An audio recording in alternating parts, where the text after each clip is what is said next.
Good evening guys! Welcome back to Hey Adam G YouTube channel. Ito na guys, finals na ng Miss Grand International where our very own Samantha Bernardo is competing for our first ever golden crown. But for this content, susubukan kong ibahin ang format. Kukunan ko yung sarili ko ng live reaction towards the whole thing as Samantha proceeds or, levels up or advances all the way to the top. Excited akong gawin to. Kayo, excited na rin ba kayo? So, ibigay na talaga sa atin, no? Ni Uncle. Okay. Bonggang-bongga sa harapan talaga. Shucks! Kinukutuban na po talaga ako ng matindi. Talagang maganda ang gabi natin ngayon pag-run. Sobra.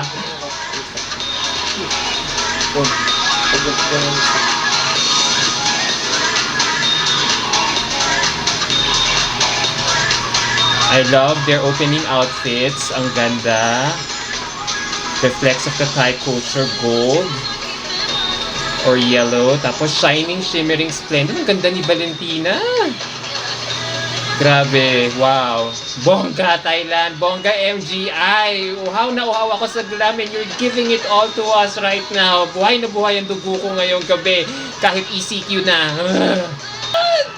Here she is. Our very own. Oh my God, look how pretty she is. Samantha Bernardo, Miss Grand Philippines! Woo! O diba may pag ganun-ganun pa siya? O talaga naman, bigay na bigay, introduction pa lang. Ito na, ang galing. The top 20, please give it up for Miss Grand Philippines! Yes! Lucky 13! Philippines! Yes! Yes! Woo!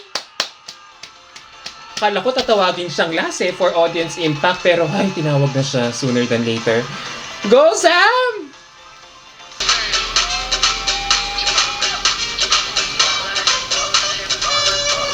And here we go, Philippines!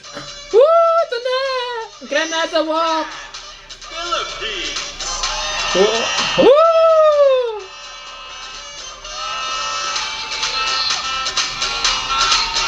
O, diba? O. Pak! Sige, liyan. Oh my God.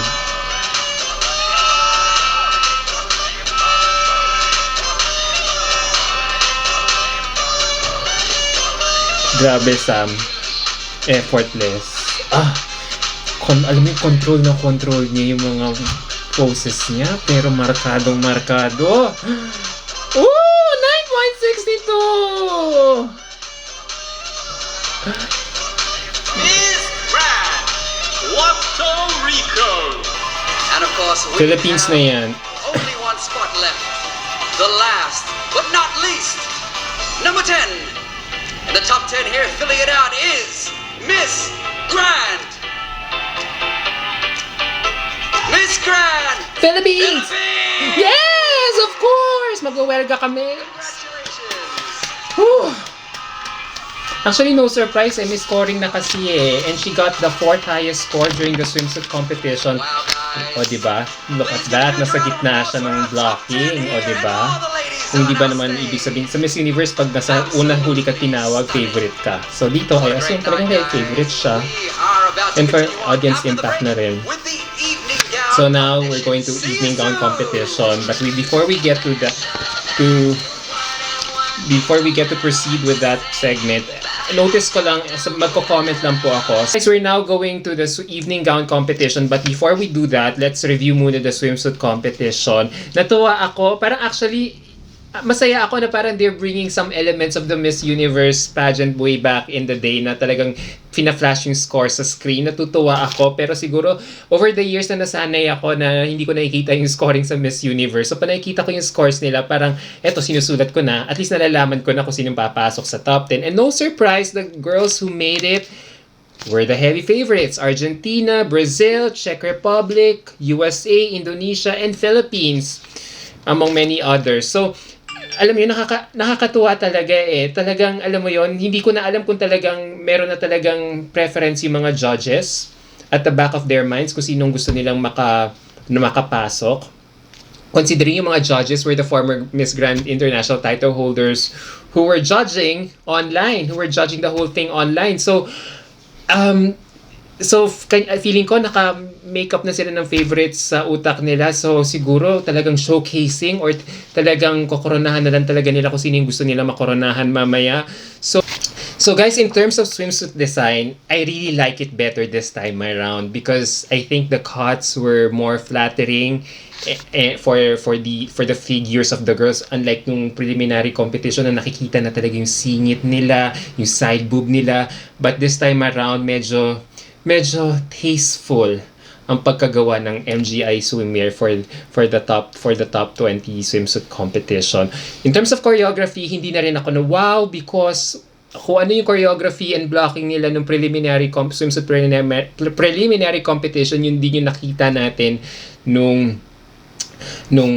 nitong swimsuit competition sa final. So, hindi na ako nagulat talaga overall. Parang ine-expect ko na lang talaga kung sino yung mag-move forward sa top 5, which I expect si Argentina, si Brazil, si Czech Republic, si Indonesia, tsaka si Philippines. Or si Puerto Rico, kung sino sa kanila. Or si US. Pito ang naglalaban for top 5 for me right now. Okay? Sige, evening gown na. So guys, while we wait for the next portion, I don't know kung magta-top 5 announcement na sila or magi-evening gown. So far, ang recap ko, ang pinakamatinding makakalaban so far ni Samantha for the top title based on everything I have seen so far from swimsuit to the speech round are these girls. Guatemala, Czech Republic, and USA. Ang ganda talaga ng gising ni USA ngayon. Laban na laban talaga si Abena. Talagang redemption talaga. Si Czech Republic, ang ganda ng face. Si Guatemala, nabibighani ako not only because of her beautiful face but because she could also speak. So for sure, namamangha ang mga Thais ngayon at even the pageant owner. And for sure, even the former title holders who are serving judges right now. Gusto ko lang isipin ng mga good vibes. Having said that, gusto ko lang isipin na good vibes lang tayo and ayoko magpa-apekto sa kung ano mga iniisip ko ngayon about former title holders judging this pageant finals right now. But I'm hoping the best for our very own Samantha Bernardo. Laban lang. So, eto, USA, Guatemala, and Czech Republic, you could quote me on that before we announce the top 5. Alright?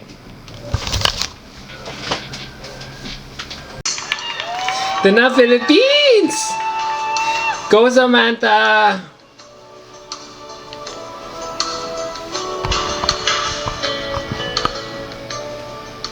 Year 2020 will be remembered as the most challenging period in our history. COVID-19 pandemic has brought despair, destruction, and death. Today, our world war has changed from armed conflicts to war on hunger, for better healthcare system, racism, and education. It's an everyday battle that confronts all of us, regardless of who we are and where we are from. As a Malaria-Free Philippines spokesperson, I have always lived up to my faith in humanity, cultural understanding, and respect for others. These are what I will continue to stand for if I become your next Miss Grand International. I will be a channel of hope, compassion, and unity to stand any form and stop any form of war and violence in this world. As we face the COVID-free world, join me as we work together in mending our conflicts and focusing on what truly matters. We are living under one sky, so let us all live peacefully, where love is our language, humanity in our race, and peace is our lasting legacy to the world. Ang ganda! She made her speech very personable and incorporate yung pagiging malaria advocate niya. Super nakakatuwa. Naramdam mo yung ano niya, ramdam mo talaga yung puso niya as she was sharing her vision if she becomes how to beat COVID-19 if she becomes Miss Grand International title holder sa puso, not because I'm biased again, but because nararamdaman mo talaga yung talagang puso niya to make this world a better place to live in. So well done, Samantha. So far, she's the 6th or 7th to be called. So far, ang pinakamagaling magsalita so far sa kanila si Guatemala. I was amazed na magaling pala mag-English. International Final predictions. Ano ko? Please keep in mind that I was so surprised na ang galing niyang magsalita in English. Gulat ako. Brazil also captured me, and Malaysia. I think so far Malaysia and Samantha have the best speeches in the top 10 speech rounds. Guys, I still cannot get over Samantha's speech right now. Grabe, ang lakas talaga, makakatrio na rin. Not only she made it very heartfelt and personable, yung mga hand gestures niya, napansin nyo, super katrio na, ang lakas makasapul sa puso talaga. And now as I talk to you right now, I just finished watching Valentina's speech. Alam mo, it's also very heartfelt. I never imagined Valentina to be this vulnerable. Alam mo yun, and so serious because I'm so used to her fun and flirty side all throughout her reign. Kasi alam mo, nung nasubaybayan ko yung, hindi ko masyado nasubaybayan yung reign niya, pero whenever I get glimpses of her photos and videos on social media throughout her reign, nararamdaman mo na she is easy to hang out with, very approachable, very fun to be with, pero this time, she's getting emotional as her reign draws to a close. So all the more na nakikita mo talaga na may ano rin pala, may hugot din pala si girl. So nakakatuwa. I may never be watching this pageant system for the longest time, but I think Valentina is turning out to be my most favorite Miss Grand International title holder by far. You'll be able to hear your other Guys, top 5 contestants Q&A answering na. their Ito question, na, make or and break you will na answer for the top question in 5. the order of your final walk. If you're ready, the question is, with the current COVID-19 situation, what would you choose between? Either shutting down the country for the safety of the people, knowing that the country's economy will be deeply affected, or opening up the country to keep the economy running and taking the risk of COVID-19 infections and consequences? Let me repeat the question. What would you choose? With the current COVID-19 situation, would you choose between shutting down the country for the safety of the people, knowing that the country and its economy will be deeply affected, or would you open up the country to keep the economy running, taking the risk of COVID-19 infections and the consequences? Which one would you choose and why? Guys, Philippines na. I hope she kills it. Well trained si Samantha ng KL. I will always choose the people. Because without its people, a country will never be a country. We will never be a Philippines without Filipinos. You will never be Thailand without Thai. So it is must that we should take care of our people first. I stand here for love and peace and unity because there will always be the solution no matter what our problems in this life. And I think if we come together as people, as one united world, then we can have a better place to live in. I hope after this pandemic, COVID-19 happened, we can be a better citizens. Kapon ka, Thailand. Heartfelt. Totoo naman, maski ako, pipiliin ko pa rin i-save yung i-shutdown yung economy para lang yung mga tao maalagaan, para kapag naalagaan yung buong citizenry, magiging productive once they're healed from COVID-19, then we will be able to run our economy I know that again. to run our society, we need economy. But So guys, after listening to all their Q&As, I feel like, ito hindi ako biased talaga. It's gonna be down to Guatemala versus Philippines for me. I mean, Samantha gave the most heartfelt and sincerest answer out of the 5. It may have been safe for everyone else, but I think the way she delivered her message, pasok sa banga. Alam mo yun yung nagmamatter, yung delivery. Not, kasi tandaan nyo, ang audience tayo, hindi rin sila ganun ka-fluent sa English. Kahit hindi ka fluent sa English, pero if you were able to convey your message with so much gusto and heart na nararamdaman ka talaga ng audience mo, that's how I really felt when I heard Samantha's answer. Dito with Guatemala, she also gave a great answer, but I feel like napag-isipan na niya yung sagot niya because she was the last to answer. Sorry, ang bias ko talaga for the Philippines. Sorry, Guatemala. I know you spoke great. You're very well conversant in English, but I think nakaisip ka na isasagot mo rin because, you know, you were the last to speak. But feeling ko kayong dalawa maglalaban-laban. Si Brazil kind of lost to in the middle of her answer. Si Indonesia okay lang din.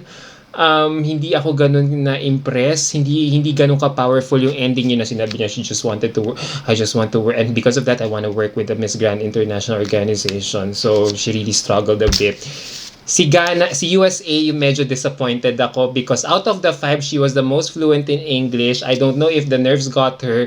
It was the perfect timing for her to solidify her chances to win the crown because of all these things that I just said. Pero hindi niya nabigyan ng katriyo na moment Siya yung pinaka-katriyo na sa 5 because of her command in English. Pero I don't know if it's probably because nauna siyang magsalita. She was the first one to be called, kaya she was the first one to answer. That probably the nerves got the best of her. Pero for sure, kung siya yung nasa pwesto ni Guatemala who spoke last, for sure naka-formulate ng isasagot si Guatemala. So, if you're gonna ask me before they reveal the top 5, eto na, si Indonesia, si Brazil, top 5, top 4 si Brazil, 3 si USA, 2 si Guatemala, and 1 si Philippines. Ito na guys, top 5 na. Announcement na. Ladies and gentlemen, welcome back to Miss Grand International 2020 final show. We're coming to you live from Show DC. So ito ranking ko guys Thailand. Indonesia here. number 5. We're inching Number 4 Brazil. very close to Number 3 crowning USA. our new Number Miss 2 Grand Guatemala, International Philippines. Guatemala versus 2020. Philippines for me. But before Let's that, keep our we have fingers one crossed more that we will win special our award first to Miss award Golden here, ladies Miss and Grand gentlemen. That is International crown. Best in Evening Gown. Ladies and gentlemen, the award of Best in Evening Gown goes to Philippines! Miss Grand. Pag Guatemala, masyasokot. Miss Grand, Mexico. Ano bang gown ni Mexico? Maganda. Yeah, she looks very queenly. Pero ang lam niya talaga ni Mexico sa hindi lang sa personality, pero sa aurahan din Kaya natabunan siya ni Guatemala Tsaka ni Czech Republic Pero the good thing is, I said before, she's only 20 years old, so she can, if she wants to pursue, to further her career in pageantry, well, she has more time to train for that aspects of the competition. Guys, are you ready to crown Miss Grand International 2020? Make some noise! Philippines! Ito na, bigay mo na, Uncle, please! Evening. First up, we will start with our 4th runner-up in Miss Grand International 2020. 4th runner-up is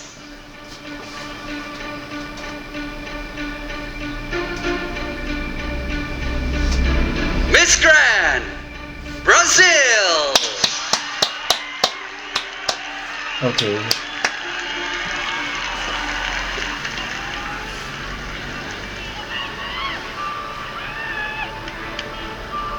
Congratulations to Miss Grand Brazil, our 4th runner-up here.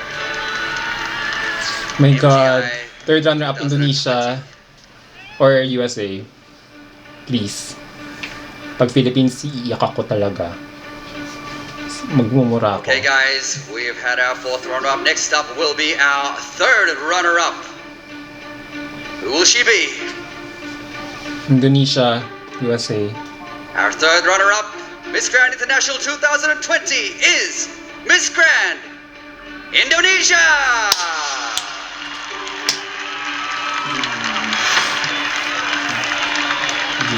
Philippines!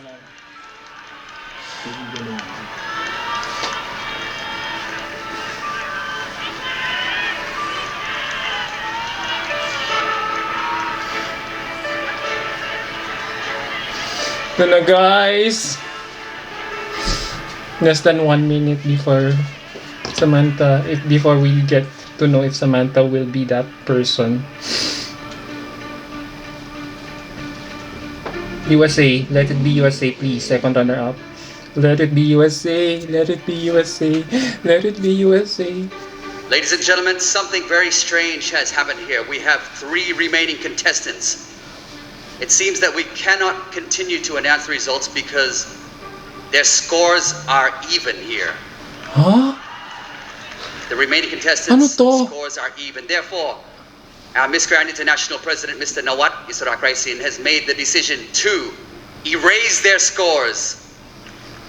Miss Grand International 2020 Ano? will be decided on one more question. Could I have the question, please? Shit. Oh. Ang dami niyong gimmick! Walang Okay, ako. ladies. Ano to? Miss Universe Thailand lang. Ang peg. May ganyan. Diyos ko. Uy, Diyos ko lang. No, angkol naman. Grabe ka naman. Diyos ko, di mo na lang ibigay agad. Pahihirapan mo pa kami. Guys, this is live television. Oh my God.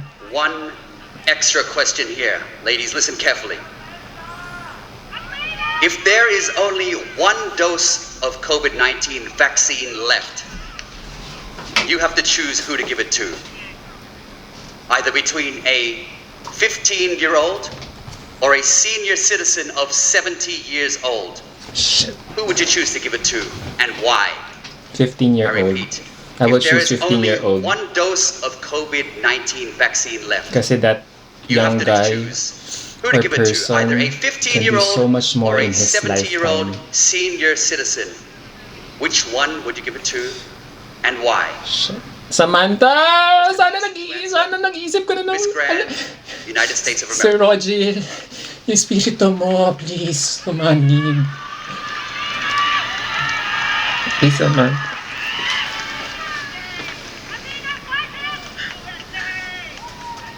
Thank you very much. I would choose to give it to the 16-year-old only because I believe that children are the future. They are going to make the world a better place. They are the ones that are going to set examples for the future generation. And I believe that I will give it to the 16-year-old because I want the 16-year-old to have a better future in life. I believe that they are going to change the world. We need change for our world. Poke Rao.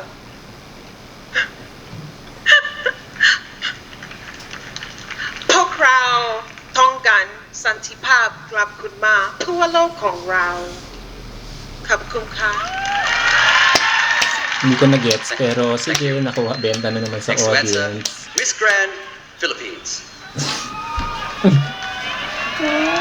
Just go, Samantha. My heart goes to senior citizen because my mom is turning senior citizen and I've experienced the loss of my dad 4 years ago and I cannot afford to lose my mom. My heart goes to them because they are the most vulnerable during this time. A 15-year-old has the stamina to fight the COVID-19 pandemic, and with proper exercise and healthy living, they can live with it. I know as well that every citizen here will choose and never afford to lose their parents. And so, I will choose senior citizen. Kapag ka. Ang ganda, Samantha! Ang ganda ng sagot mo! Puta, ang ganda ng sagot mo! Like, hindi ko naisip yun, pero ang galing mo. Oo nga naman. Very Filipino yung sagot mo. Very super... This decision breaks my heart, but I would go with the young youth. Why? Because they have the potential for our country. If one thing I have learned from being in the Miss Grand International is that the young people need a platform to speak their voice. We have the potential to change our communities. All we need is the ability and a platform to do so. And I know that by giving it to the youth, they will help others around them. So that would be my decision. Kapung ka. Thank you. It's really gonna be, after hearing all their answers, it's gonna be Philippines versus Guatemala talaga. Hindi mo na kailangan anuhin ulit. One more question we ask. Tama na. For a little time, the judges to tally the scores, and we will be crowning. Samantha's Miss answer was Grand very International unexpected, but I do understand where she's coming from. Just like any of us, na talaga mahal na mahal natin yung mga pamilya natin, we will do everything for our love for our families. So, nakukuha ko where she's coming from. So, nagigets ko talaga where etong sagot niya talaga to. Well done, Samantha. That reminds me of Nicole Cordoves's answer. Totally unorthodox, very different. Hindi siya isasagot ng normal na tao. Kakaiba ka. Sana huwag kang first runner-up, Samantha. Utang na loob ka, Samantha. Judges, ibigay nyo kay Samantha. Ito na, second runner-up na, guys! USA! Second runner-up USA! is USA! Miss Grand. USA! USA! Guatemala! Oh my God, totoo ba yun? Oh my God.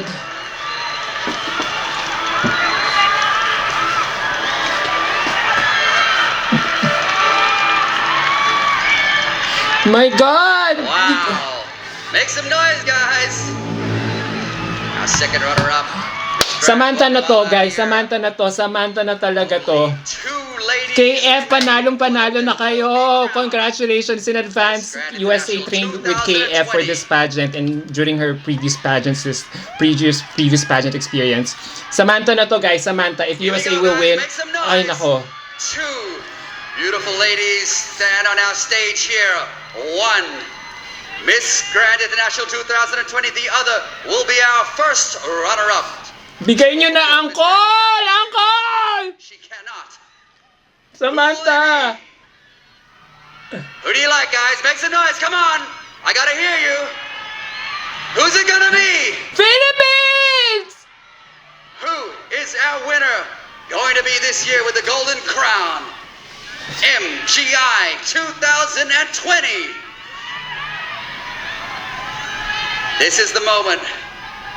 This is the moment we have been waiting for all evening, ladies and gentlemen. KF, Sir Roger, Bangkok, congratulations in Thailand, and the advance. world, are you ready to meet Miss Grand International 2020?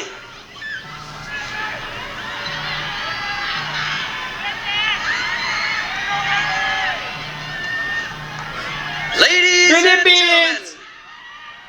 Miss Grand International 2020 is Miss Grand United States of America. No way. Congratulations.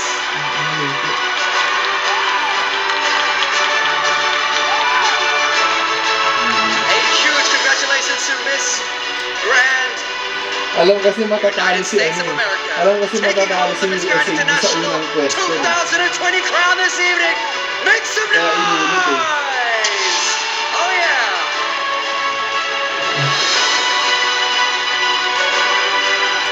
Congratulations to our first runner-up, Guys, Miss Grand Philippines! Hindi ko na alam kung sino pa ipapadala natin sa Miss Grand International para masungkit yung ilang taon na unahan natin corona. A I mean- spectacular show this evening, Miss Grand International I mean, yeah. 2020. Parang hindi siya ano. Ganda ng salita. I mean, maganda naman benta kasi si Thailand, benta kasi si USA, ang daming gimmick. All 63 of And I these do get stunning ladies. why she won because And her she really first walk. did that extra effort One more time, guys.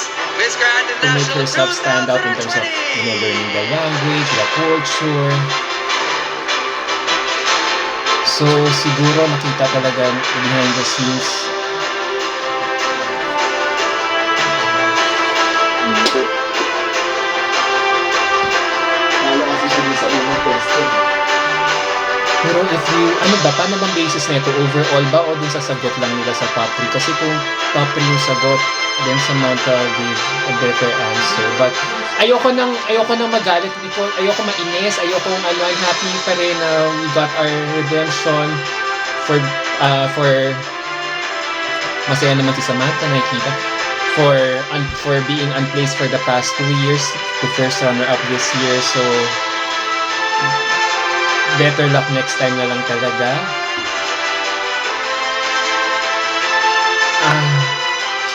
Okay, for sure it's gonna be a fun reign for I'd Miss like to thank all USA. of the people, all of our supporters, all of our lovely sponsors for making the Miss Grand International event happen. There you go. nicely Congratulations, tonight in KF. beautiful Thailand. Congratulations KF for the We win. hope we can bring happiness to the world. Ang galing ninyo, We hope you top have 2 ninyo enjoyed galing the sa night, inyo, ladies and produkto gentlemen. ninyo. And thank you Samantha, once you again did to your all of best to our represent beautiful our country. Wala contestants akong here, masasabi. and to Talagang all of our fans who are judges' watching preference lang throughout the talaga. world Doon na lang tonight. talaga nagkatalo. Congratulations once Wala na again akong to Miss Grand masabi. International Alam naman natin kung sino 2020. talaga dapat ang manalo sa puso natin talaga who really should have won. Pero ganun talaga ang buhay. Hindi natin pwedeng Pasko araw-araw sa Pilipinas. Katulad ng lagi ko sinasabi. So let's just be happy. That was totally an